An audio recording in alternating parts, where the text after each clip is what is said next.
Halo semuanya, selamat menonton video Indo Pauliau hari ini. Nonton video ini sampai habis. Saya Sunardi Mulia. Saya Wiing. Hari ini mari kita membahas tentang konflik tanah di Pulau Rempang akibat komunikasi yang kurang baik. Baru-baru ini terjadi bentrokan antara masyarakat Lempang, Batam, Kepulauan Riau dengan aparat gabungan dari TNI, Polri, dan Ditpam Badan Pengusahaan BP di Batam pada Kamis tanggal 7 September 2023. Bentrokan itu merupakan buntut konflik agraria yang terjadi di Pulau Lempang ketika Badan Pengusahaan BP Batam berencana merelokasi seluruh penduduk Pulau Lempang yang berjumlah lebih kurang 7.500 jiwa untuk mendukung rencana pengembangan investasi di Pulau Lempang. Warga Rempang menolak rencana relokasi yang ditawarkan pemerintah karena di sana terdapat 16 kampung adat Melayu. Warga meminta pembangunan proyek Rempang Eco City dilakukan tanpa penggusuran karena 16 kampung adat hanya mengokupansi sekitar 10% dari total luas lahan di Pulau Rempang. Sementara itu, menurut Presiden Joko Widodo, saat berada di Pasar Ranggot, Kota Cilegon, Provinsi Banten, Selasa tanggal 12 September 2023 mengatakan, kericuhan di Pulau Lempang, Kepulauan Riau terjadi karena ada komunikasi yang kurang baik. Kericuhan yang terjadi saat warga unjuk rasa memprotes proyek Lempang Eco City di kawasan pulau itu. Semestinya tidak akan terjadi sekiranya warga diajak bicara dan diberikan solusi, tapi ini kurang dikomunikasikan dengan baik sehingga terjadi masalah. Karena dari situ sebenarnya sudah ada kesepakatan bahwa warga akan diberi lahan 500 meter plus bangunan tipe 45. Tetapi ini tidak dikomunikasikan dengan baik, akhirnya menjadi masalah.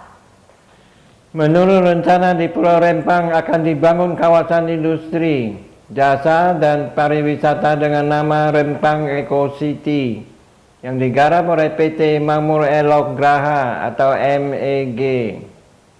Pembangunan Rempang Eco City masuk dalam program strategis nasional tahun 2023 sesuai Permenko Bidang Perekonomian RI nomor 7 tahun 2023 dan ditargetkan bisa menarik investasi hingga 381 triliun pada tahun 2080. Kawasan Lempang juga akan menjadi lokasi pabrik kaca terbesar kedua di dunia milik perusahaan China Xingyi Group. Investasi proyek itu diperkirakan mencapai 11,6 miliar US dollar atau sekitar 174 triliun rupiah. Proyek Pulau Lempang memerlukan lahan seluas 7.572 hektar atau 45,89% dari keseluruhan lahan Pulau Lempang yang memiliki luas sebesar 16.500 hektar. Akibatnya sejumlah warga terdampak pun harus direlokasi. Menurut Kepala BP Batam Muhammad Rudi, pemerintah telah menyiapkan lahan seluas 450 hektar dan rumah tipe 45 senilai 120 juta dengan luas tanah 500 meter persegi. Idealnya BP Batam harus sudah menyiapkan rumah contoh tipe 45 agar masyarakat yang berdampak dapat melihat langsung kondisi rumah yang dijanjikan tersebut.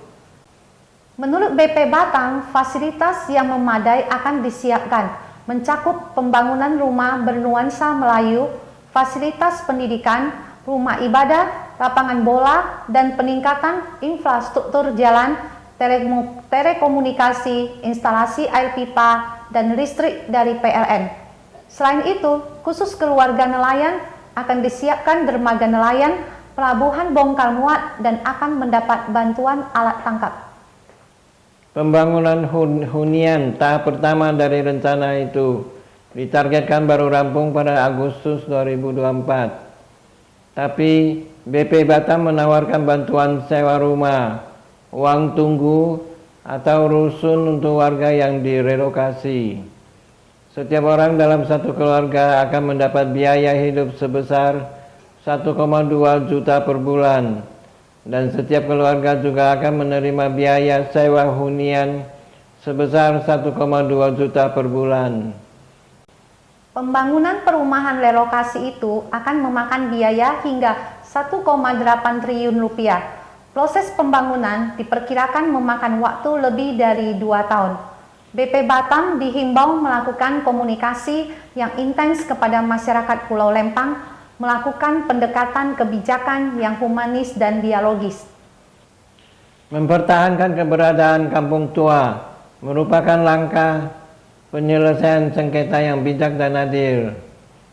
Tanah tetap milik masyarakat dan harus dijadikan cagar budaya.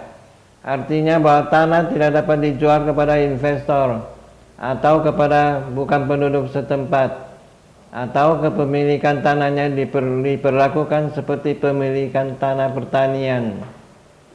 Sehingga proyek Lempang Eco City yang salah satunya untuk pariwisata sangat diharapkan dapat menyertakan partisipasi masyarakat pemilik tanah kampung tua secara langsung, bukan dengan cara melokasikan mereka.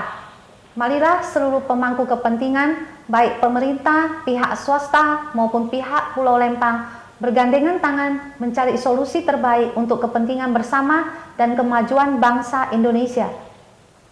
Terima kasih sudah menonton video Indopaliau hari ini. Saya Sunardi Mulia. Saya Wiing. Silakan like dan subscribe. Bagikan ke teman-teman Anda. Dan tinggalkan pesan di kolom komentar. Sampai jumpa lagi.